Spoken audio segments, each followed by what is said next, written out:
সকাল হয়ে গেছে, আবার অফিস যেতে হবে। ও বাবা, আমার গিন্নি যে এখনো ঘুমাচ্ছে। হ্যাঁ, কোনোদিন তো সেই 7 সকালে উঠে পড়ে। গিন্নি, আরে ও গিন্নি, উঠবে না তুমি? দেখো সকাল হয়ে গেছে। আজকে আর আমি পারছি না গো। কাল সারা রাত জ্বরের জন্য ঘুমোতে পারিনি, একদম ক্ষমতা নেই শরীরে।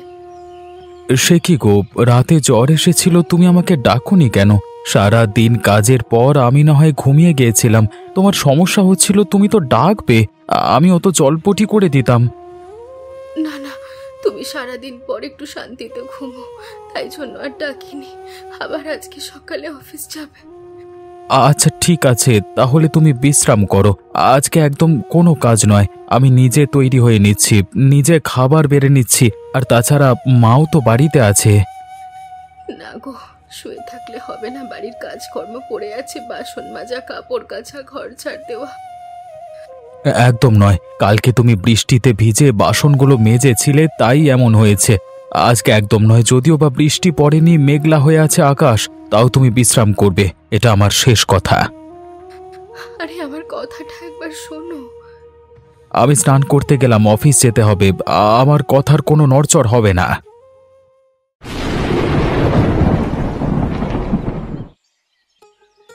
নাও গো, তাড়াতাড়ি চাটা খেয়ে বেরিয়ে পড়ো। দেখেছো আকাশ কত মেঘলা করেছে, যখন তখন বৃষ্টি নামবে। এই আবহাওয়াতে অফিস যেতে আর ভাল লাগে না। কোথায় বাড়িতে থাকবো, আমার গিন্নির সাথে একটু মজা করব, তোমার হাতের ভালো ভালো খাবার খাবো। বাবা, বাবুর শক্ত মন্দ নয়, আমি এত কিছু করতে পারবো না, অফিস যাও। তুমি করে দেবে না তো কে করে দেবে? তুমি তোমার একমাত্র বউ, তোমায় কত ভালোবাসি আমি। থাক, শুকনো কথা চিড়ে ভিজবে না, চটপট খেয়ে অফিস যাও। আরে অফিস যাব বাসে করে, বাসে সময় হলে তবে তো বের হব, এইদিকে আমায় তাড়া দিয়ে কি হবে? বাস স্ট্যান্ডে কি অপেক্ষা করবে? বাড়িতে বসে থেকে কি কিছু লাভ আছে বলো? বাড়িতে বসে থাকতে থাকতে যদি বৃষ্টি নামে, তাহলে আর বাসও ধরতে পারবে না। বাস স্ট্যান্ডে থাকলে তবু বাসটা ধরতে পারবে।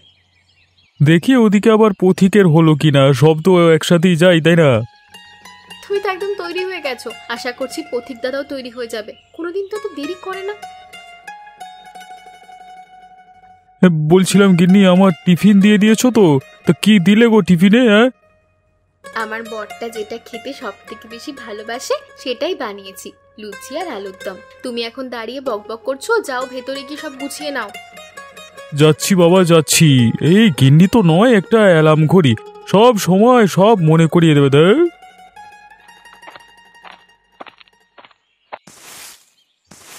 মা, আমি অফিস যাচ্ছি। আচ্ছা, সাবধানে যাস। ছাতা নিয়েছিস তো? এখনো বৃষ্টি নামেনি, নামতে কতক্ষণ? যা অবস্থা। হ্যাঁ গো মা, আমি ছাতা, টিফিন সবকিছু নিয়েছি। তোর বউ কোথায়? সকাল থেকে তো তাকে দেখিনি। সে ঘরে বিশ্রাম নিচ্ছে, তার রাতে প্রচন্ড জ্বর এসেছিল। আজকের কাজকর্মগুলো তুমি করে নিও, ওর বিশ্রামের দরকার। হ্যাঁ, সব কাজ আমি করি আরো বিশ্রাম নিক, ওটাই তো হচ্ছে। তুই একবার অফিসে যা না, তারপর আমি দেখছি, সব নাটক বের করব। রোজকার একটা না একটা নাটক।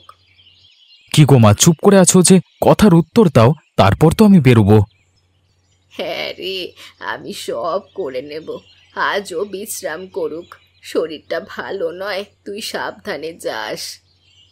তুমি আমার ভালো মা। ঠিক আছে মা, আমি আসছি, নিজের খেয়াল রেখো, সাবধানে কাজকর্ম করো। আর আয়েশার কিছু প্রয়োজন হলে একটু দেখো, কেমন? হ্যাঁ, তোর বউ পায়ের ওপর পা তুলে বসবে আর আমি খেটে মরবো। ও হচ্ছে না, আমি এক্ষুনি যাচ্ছি তোর বউয়ের কাছে। কাজ করবে না, কাজ ওর প্রচুর প্রচুর বাহানা শুধু।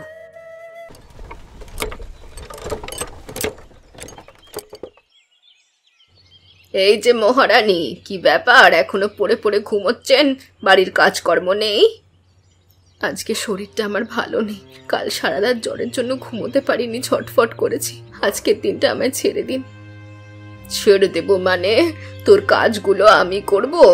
অত সস্তা নয়, উঠে সব কাজ করবি, আমি একটাও কথা শুনবো না, না হলে দুপুরে আজ খাবার পাবি না। আমি তো রোজের সব কাজ করি, আপনি তো ঘরে বসেই থাকেন। আজকের দিনটা আমায় ছেড়ে দিন না, আমার যে খুব কষ্ট হচ্ছে, আজকে আমি পারছি না। এই, তোর এই 2 টাকার নাটক আমার কাছে দেখাতে আসিস না, ওতে আমার মন ভুলবে না। বাইরে বাসনগুলো রাখা আছে, জাগিয়ে পরিষ্কার কর। অনেক বিশ্রাম হয়েছে তোর। আজকে আমায় ছেড়ে দিন, আমি তো রোজের সব কাজ করি। এবার কিন্তু আমি আপনার ছেলেকে বলতে বাধ্য হব, আপনার এই অত্যাচার আমি আর সহ্য করতে পারছি না। বলিস কি, তোর এত বড় সাহস?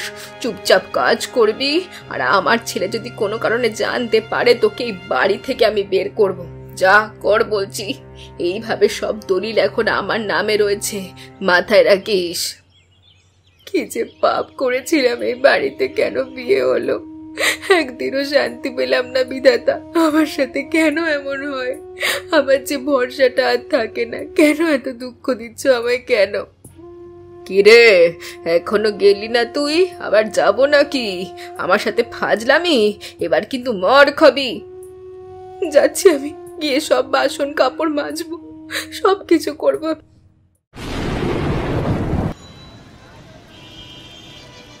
এ পথিক, এই বৃষ্টির দিনে অফিস যেতে ভালো লাগে বল? কোথায় ঘরে বসে ভালো মন্দ খাবার খাবো তা নয়। এটা চাকরি রে, আমরা অন্যের অধীনে কাজ করি। এটা যদি আমাদের নিজস্ব ব্যবসা হতো তাহলে যেদিন ইচ্ছে সেদিন ছুটি নেওয়া যেত। তাহলে চল আমরা দুজনে মিলে ব্যবসা করি। কি চাকরি বাকরি আর করবো না রে, 8 ঘন্টা খাটাখাটনি করে ওই তো অল্প করা টাকা মাইনে পাই, ভালো লাগে না? বেশি লোভ করতে যাস না রোহিত, আমরা সুখে আছি। দেখ, জানা চাষিরা সারাদিন খাটাখাটনি করছে, কত টাকা রোজগার করছে। নাহলে ফেরিওয়ালাকে দেখ। এরা তুই ঠিক কথাই বলেছিস, আমরা তো গিয়ে তবু ঘরে বসে কাজ করতে পারি, ওই রকম রোদে গরমে তো কাজ করতে হয় না। ব্যবসা করব বলেছিস তো, ব্যবসা করতে কত টাকা লাগে জানিস? আর মেনে নিলাম, টাকা পেয়েও গেলাম। 100 জনের মধ্যে 10 জনের ব্যবসা সফলতা পায়। বুঝলাম, যদি আমরা ওই 10 জনের মধ্যে না যেতে পারি তাহলে সব দিক দিয়ে আমাদের ক্ষতি। হ্যাঁ, আমরা নিরাপদ জীবনযাপন করছি, আমাদের জীবনে এত ঝুঁকি নেই। ব্যবসা করলে ঝুঁকি নিতে হবে। আমাদের মতো গরিব মানুষদের জন্য ব্যবসা নয় রে। তুই যে ব্যবসার কথা বলছিস অন্তত। হ্যাঁ, আমি তো আর ছোটোখাটো ব্যবসার কথা বলছি না, যেমন বড় বড় ব্যবসায়ী হয় সেই কথাই বলছিলাম। যারা দোকানদার তারাও এক প্রকার ব্যবসায়ী, কিন্তু তাদের থেকে আমরা বেশি টাকা উপার্জন করি। ব্যবসা করলেই হবে না, ব্যবসার মতো ব্যবসা করতে হবে। চল পথিক, আমাদের গন্তব্যস্থল চলে এসেছে, নামতে হবে এবার। হ্যাঁ হ্যাঁ, চল নাম এবার।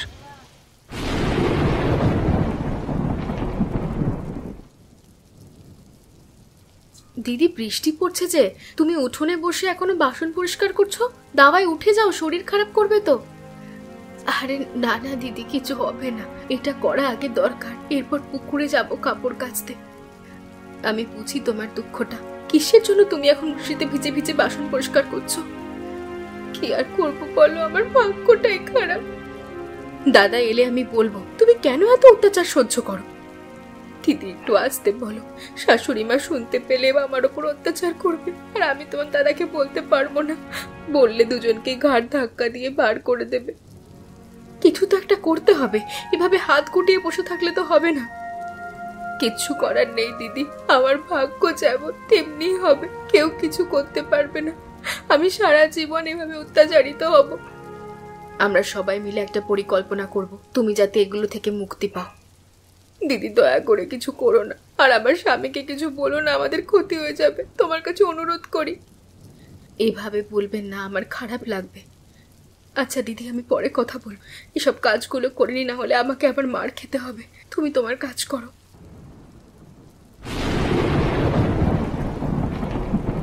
ধুর, আর ভালো লাগে না, এত ঝড়, তার মধ্যে সব কাজ বৃষ্টিতে ভিজে ভিজে।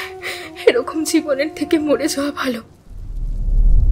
কিরে তুই এখানে কি করতে এসেছিস? এখানে কেউ আসে না, এবার তোকে মরতে হবে। ভূত! ওরে বাবারে! তুই যেমন আমার এলাকায় ঢুকেছিস, তোকে মরতে হবে। আমাকে মেরে ফেলুন, এই জীবনটা আমি আর এমনিও চাই না। এই অত্যাচারের সঙ্গে আমি বাঁচতে পারবো না, তার চেয়ে মরে যাওয়া ভালো। আপনার ভূত হয়ে উড়ে বেড়াবো, অত্যাচারিত তো হব না। তুই মনে হয় খুব দুঃখে আছিস, তোকে মারবো না। কি হয়েছে বলতো? এই কদিন হয়েছে বিয়ে করে গ্রামে এসেছি, তার মধ্যে আমার শাশুড়ি মা আমায় অত্যাচার করে। আজকে আমার এত ঝড়, তার মধ্যে আমায় কাপড় কাচতে হলো, পানিতে ভিজে বাসন পরিষ্কার করতে হলো। তোর অবস্থা তাহলে আমার মতোই। আমিও এই গ্রামে নতুন বিয়ে হয়ে এসে অনেক অত্যাচারিত হয়েছি, আর সহ্য করতে না পেরে গলায় দড়ি দিয়েছি। কিন্তু এই কারণে শুধু শুধু মারা যাওয়াটা ঠিক নয়। কি করব, আমারও তো মরে যেতে ইচ্ছা করে, জীবনটা একেবারে নরক হয়ে গেছে। আমি তোকে সাহায্য করব, তুই শুধু দেখ। আমি না চাইলে আমাকে কেউ দেখতে পারবে না, তুই শুধু দেখ। খালি তোর বাড়িতে নিয়ে চল। কিন্তু তার আগে কাপড়গুলোকে পরিষ্কার করতে হবে, না হলে আবার অত্যাচার হবে। না, তোকে কিচ্ছু করতে হবে না, দেখ কেমন পরিষ্কার হয়ে যায়। এবার ঠিক আছে, চল এবার। আমার গোটা ব্যাপারটা আমি সামলে নেব।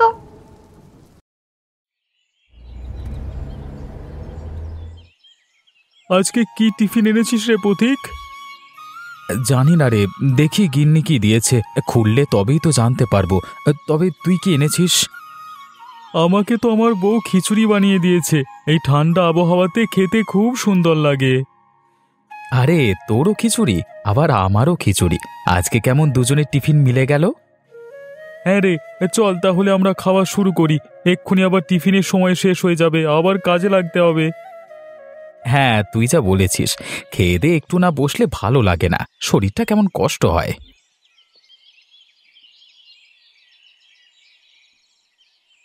বন্ধু, তোকে একটা কথা বলছি, খারাপ ভাবিস না। আরে কি বলবি বল না, এতে আবার এরকম ভাবে বলবার কি আছে? হয়তো তুই বিশ্বাস করবি না আমার কথা, কিন্তু তুই যখন অফিসে আসিস তারপর থেকে তোর মা তোর বউকে খুব অত্যাচার করে। আমার গিন্নি আমাকে বলছিল, জানিস, পাশেই তো থাকি, সব শুনতে পায়। সত্যি হতে পারে, আমারও একটা সন্দেহ হয়। তবে আমার গিন্নি তাহলে আমাকে কেন বলছে না? ও বললে তবুও কিছু বলতে পারবো মাকে। সেটা তো আমি বলতে পারবো না, তবে অত্যাচারই তো হয় প্রত্যেক দিন, এটুকু জানি। এই যেমন তুই সকালে বেরোস আর সন্ধেবেলায় বাড়ি ফিরিস, এতক্ষণ তো তোর গিন্নি আর কাকিমা দুজনে থাকে বাড়িতে, কি করে কিভাবে বুঝবি বলতো? তুই ঠিক বলেছিস, বোঝারও কোনো উপায় নেই। তবে যতক্ষণ না পর্যন্ত আমার গিন্নি আমাকে বলছে ততক্ষণ তো আমি মাকে কিছু বলতেও পারবো না। এই টিফিনের ঘন্টা পড়ে গেল রে, টিফিন শেষ হয়ে গেল। তুই ভাব কি করবি, এখন কাজে বস, না হলে আবার স্যার এসে চেঁচামেচি শুরু করবে। হ্যাঁ,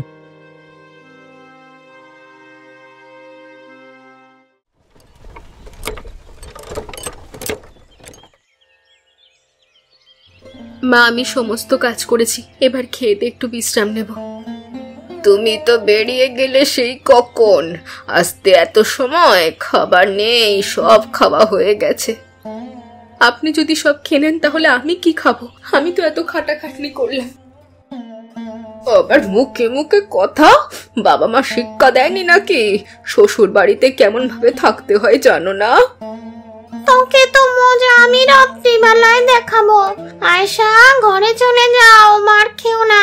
রাত্রিবেলা ওকে শিক্ষা দেব, পরের দিন কেমন ভাবে অত্যাচার করে আমিও দেখবো। এখনো এখানে দাঁড়িয়ে আছো? যাও, ঘরে যাও, একটা সময় মতো কাজ হলে জানতাম। আচ্ছা, আমি যাচ্ছি, আপনার খাওয়া হয়ে গেছে, ঘুমুন। বাবা, মেয়ে আমার তেজ দেখাচ্ছে, একটা চোর খাবার ইচ্ছে হয়েছে নাকি? আয়শা, এখন রেগে গিয়ে লাভ নেই, তুমি ঘরে যাও। রাতে আমার ক্ষমতা বৃদ্ধি পাবে, তখন মজা দেখাবো ওকে। পরের দিন থেকে একটা কাজও করাবে না তোমায় দিয়ে।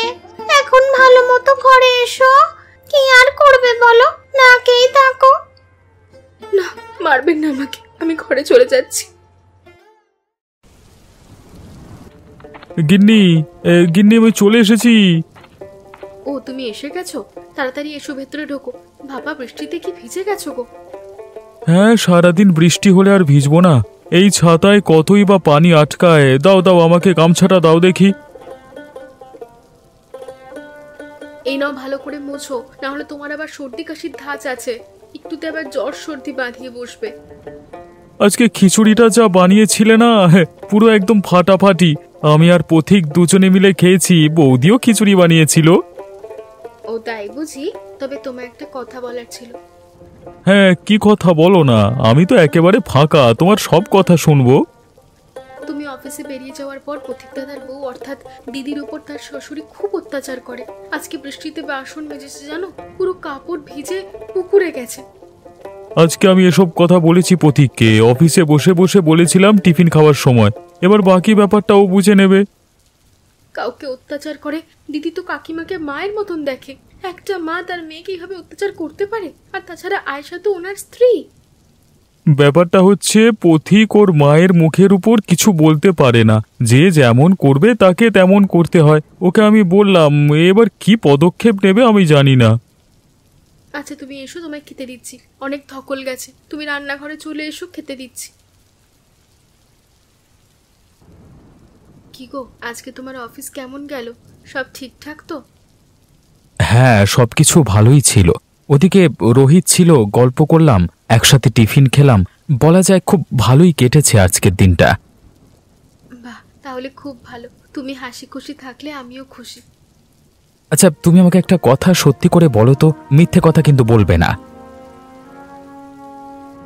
হ্যাঁ বলো না, কি বলবে? আমি সব কিছু বলবো। আমি অফিস যাওয়ার পর তোমার সাথে কি কি হয় বলো তো, সত্যি কথা বলবে কিন্তু, আমি সব খবর পেয়েছি। কি আর বলবো বলো, তুমি তো সব খবর পেয়েছো বললে। তোমার মা আমার উপর অত্যাচার করে, কিন্তু আমি কিচ্ছু বলতে পারি না। যদি আমাদের দুজনকেই বাড়ি থেকে ঘাট ধাক্কা দিয়ে বের করে দেয়, এইরকম হুমকি দেয় আমায়। কে বাড়িতে থাকে আর কে থাকে না সেটা তো কালকে দেখা যাবে। তুমি এতদিন আমাকে বলনি কেন? তুমি রোজের অত্যাচারিত হচ্ছ আর আমাকে বলতে হবে না?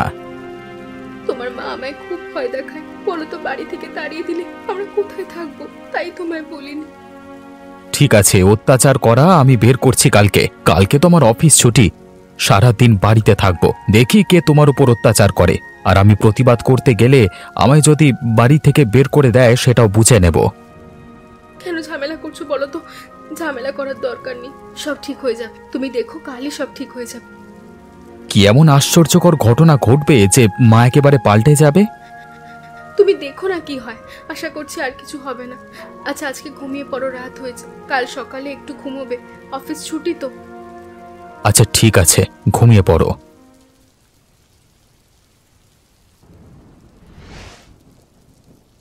আরে আবার কি হলো? ও, পানির গ্লাসটা পড়ে গেছে, থাক যেমন আছে, সকালে আয়েশাকে দিয়ে পরিষ্কার করাবো। কিরে রেখা, সব কাজ বৌমা করবে, নিজে পায়ের ওপর পা তুলে ওকে অত্যাচার করবি? কে কে আছে এই ঘরে? সামনে এসো তাড়াতাড়ি। চোর চোর! চোর নয় রে, আজকে তোর মৃত্যু অনিবার্য। না, আমাকে বেরো না, আমি তোমার কি ক্ষতি করেছি? আমার কিছু ক্ষতি করিসনি, তবে বৌমাকে এত অত্যাচার কেন করিস রে? এটা কি করেছে? ওকে অত্যাচার করে দুপুরে খেতে দিস না, ও তোকে মায়ের মতন দেখে। আমাকে আমাকে ক্ষমা করে দাও, আমি আর এরকম করবো না। ভুল করার মতো অবস্থায় থাকলে তো ভুল করবি, তুই আজকে আর বেঁচে থাকলে তবে তো। ক্ষমা করে দাও আমাকে, আমি আর করবো না। আমি যদি পরের বার করি তাহলে আমায় যা ইচ্ছে শাস্তি দিও, একটা সুযোগ দাও। আচ্ছা ঠিক আছে, এত করে বলছিস যখন একটা সুযোগ দিলাম। কাল থেকে দুজনে মিলে ভালোভাবে মিলেমিশে থাকবি। যদি আমি দেখি কোনো অত্যাচার হয়েছে তবে তোর নিস্তার নেই। না না, আমরা মিলেমিশে থাকবো। তবে আপনি কে? আমার বৌমার জন্য আপনি কেন ভয় দেখাচ্ছেন আমায়? আমি ওই গ্রামের একজন বৌমা ছিলাম, তবে আমার শাশুড়িও আমায় এমন অত্যাচার করত। তা সহ্য করতে না পেরে আমি গলায় দড়ি দিই। তারপর থেকে প্রতিজ্ঞা নিই, যে শাশুড়ি বৌমাকে অত্যাচার করবে তাকে মেরে ফেলবো। কথাটা যেন মনে থাকে। কোথায় গেলে? হঠাৎ উধাও হয়ে গেলে যে? না বাবা, আর করবো না। এই থেকে কি হবে? আমার প্রাণ আগে। একসাথে মিলেমিশে থাকলে তো দোষ নেই, সবাই একসাথে থাকবো।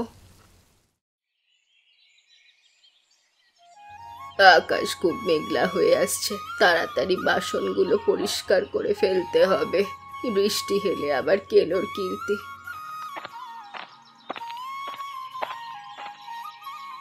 আরে মা, আপনি কেন কষ্ট করছেন? আমি আছি তো, উঠুন, আমি করে দিচ্ছি পরিষ্কার। আরে না, তোমায় করতে হবে না, আমি করছি, তুমি ছেলেটাকে খেতে দাও।